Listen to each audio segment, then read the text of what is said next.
அப்போஸ்தலர் 18. அதன் பின்பு பவுல் அத்தேனே பட்டணத்தை விட்டு கொரிந்து பட்டணத்துக்கு வந்து யூதர் எல்லாரும் ரோமாபுரியை விட்டு போகும்படி கிலவுதியுராயன் கட்டளையிட்டபடியினாலே இத்தாலியாவிலிருந்து புதிதாய் வந்திருந்த பொந்து தேசத்தானாகிய ஆக்கில்லா என்னும் நாமமுள்ள ஒரு யூதனையும் அவன் மனைவியாகிய பிரிஸ்கில்லாவையும் அங்கே கண்டு அவர்களிடத்திற்கு போனான். அவர்கள் கூடாரம் பண்ணுகிற தொழிலாளிகளாய் இருந்தார்கள். தானும் அந்த தொழில் செய்து வருகிறவன் ஆனபடியினாலே அவர்களிடத்தில் தங்கி வேலை செய்து கொண்டு வந்தான். ஓய்வு நாள்தோறும் அவன் ஜெப ஆலயத்திலே சம்பாஷணை பண்ணி யூதருக்கும் கிரேக்கருக்கும் புத்தி சொன்னான். மக்கேதோனியாவிலிருந்து சீலாவும் தீமோத்தேயுவும் வந்தபோது பவுல் ஆவியிலே வைராக்கியங்கொண்டு இயேசுவே கிறிஸ்து என்று யூதருக்கு திருஷ்டாந்தனப்படுத்தினான். அவர்கள் எதிர்த்து நின்று தூஷித்தபோது அவன் தன் வஸ்திரங்களை உதறி, உங்கள் இரத்தப்பழி உங்கள் தலையின் மேல் இருக்கும், நான் சுத்தமாய் இருக்கிறேன், இது முதல் புறஜாதியினான் இடத்திற்கு போகிறேன் என்று அவர்களுடனே சொல்லி அவ்விடத்தை விட்டு தேவனை வணங்குகிறவனாகிய யுஸ்து என்னும் பேருள்ள ஒருவனுடைய வீட்டிற்கு வந்தான்.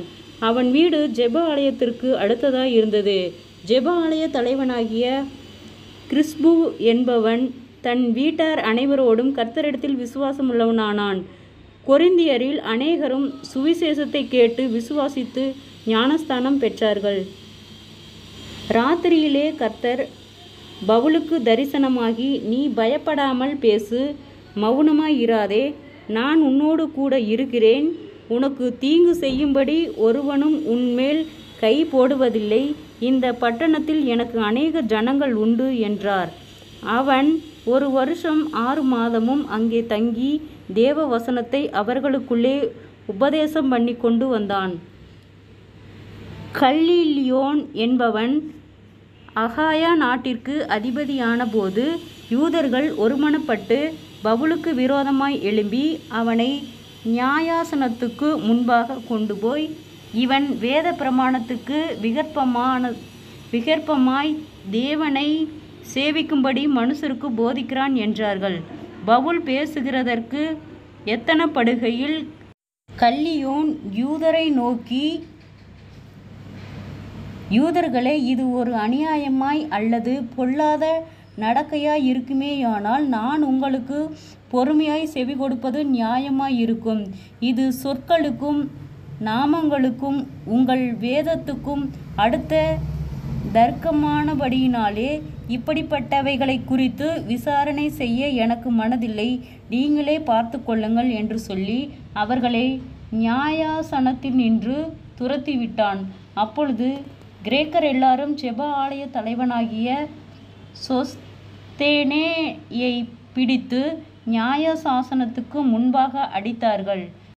இவைகளில் ஒன்றையும் குறித்து கல்லியோன் கவலைப்படவில்லை. ஜெபம். கிருபையாய் நேசிக்கிற நல்ல தகப்பனே, ஆசீர்வாதமான வேலைக்கு நன்றி செலுத்துகிறோம். இயேசுவின் நாமத்தினாலே அப்போஸ்தலர் 18வது அதிகாரத்தின் முற்பகுதியை தியானிக்க கொடுத்த தயவுக்காய் நன்றி செலுத்துகிறோம். இயேசுவின் நாமத்தினாலே ஒவ்வொருவரும் கையிட்டு செய்கிற வேலைகள், போகிற வருகிற பிரயாணங்கள், அவர்களுடைய தேவைகள் யாவையும் கர்த்தர் சந்தித்து பாதுகாத்து வழிநடத்தும்படியாய் ஜெபிக்கிறோம். இம்மட்டும் உதவின எபினேசரே, கர்த்தருடைய நாமம் மகிமைப்படும்படியாக எங்களை எல்லா இக்கட்டுகளுக்கும் விலக்கி பாதுகாத்தவரை உடைய நாமம் மகிமைப்படும்படியாய் இயேசுவின் நாமத்தினாலே ஒவ்வொருவரும் கையிட்டு செய்கிற எல்லா வேலையிலும் ஒரு ஆசீர்வாதத்தை கட்டளையிடும்படியாய் ஜெபிக்கிறோம். கர்த்தருடைய நாமம் மகிமைப்படும்படியாக சோர்ந்து போன ஒவ்வொரு இருதயங்களையும் கர்த்தர் பலப்படுத்துவீராக. நீதியின் வலகரத்தால் தாங்கி வழி நடத்தும். தற்கொலை எண்ணங்களுக்கு நேராய் போகிற பிள்ளைகளை கர்த்தர் விடுதலையாக்கும்படியாய் ஜெபிக்கிறோம். ஆண்டவரே, அநேக பிரச்சனைகள், போராட்டங்கள், பாடுகள் மத்தியில் இருக்கிற ஒவ்வொரு பிள்ளைகளையும் கர்த்தர் விடுதலையாக்கும். ஆண்டவரே, அநேக தடுமாற்றங்கள், போராட்டங்கள், வீண் பயங்கள், கவலைகள், மன அழுத்தங்கள், பாரங்கள் எல்லாம் இயேசுவின் நாமத்தில் விலகும்படியாய் ஜெபிக்கிறோம். அற்புத சுகத்தையும் ஆரோக்கியத்தையும் தைரியத்தையும் பெலனையும் கர்த்தரே கொடுக்கும்படியாய் ஜெபிக்கிறோம். சோர்ந்து போன ஒவ்வொரு இருதயங்களையும் கர்த்தர் பலப்படுத்துவீராக. நீ பயப்படாமல் பேசு, மௌனமாய் இராதே, நான் உன்னுடனே கூட இருக்கிறேன், உனக்கு தீங்கு செய்யும்படி ஒருவனும் உன்மேல் கை போடுவதில்லை, இந்த பட்டணத்தில் எனக்கு அநேக ஜனங்கள் உண்டு என்றார் என்ற வார்த்தையின்படியாக கர்த்தாவே, நீர் எங்களை பாதுகாத்து வழி நடத்தும்படியாய் ஜெபிக்கிறோம்.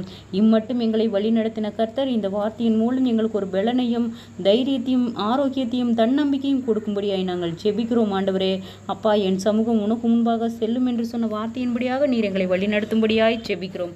கர்த்தருடைய நாமம் மகிமைப்படும்படியாக கர்த்தாவே, ஒவ்வொரு பிள்ளைகளையும் கண்மணி போல பாதுகாத்து வழி நடத்தும்.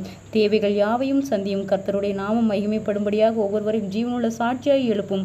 அநேக சோர்ந்த இருதயங்களை கர்த்தரே பலப்படுத்தும். ஆண்டவரே, இந்த வார்த்தை ஒவ்வொருவரையும் தேற்றும்படியாய் நாங்கள் ஜெபிக்கிறோம். ஆராய்ந்து முடியாத பெரிய காரியங்களையும் எண்ணி முடியாத அதிசயங்களையும் செய்கிறவர், ஆலோசனை கர்த்தர், வல்லமையுள்ள தேவன், நித்திய பிதா, நீர் எங்களோடு கூட இருந்து பாதுகாத்து வழி நடத்தும்படியாய் நாங்கள் ஜெபிக்கிறோம். தடுமாற்றங்கள் விலகட்டும் இயேசுவின் நாமத்தினாலே. கர்த்தரே ஆவியானவர், எங்களை விடுதலை ஆக்குகிறவர், ஒவ்வொருவரையும் சாட்சியாய் நிறுத்தும், அற்புதத்தை காணும்படி செய்யும். இயேசுவின் மூலம் பிதாவே, ஆமேன்.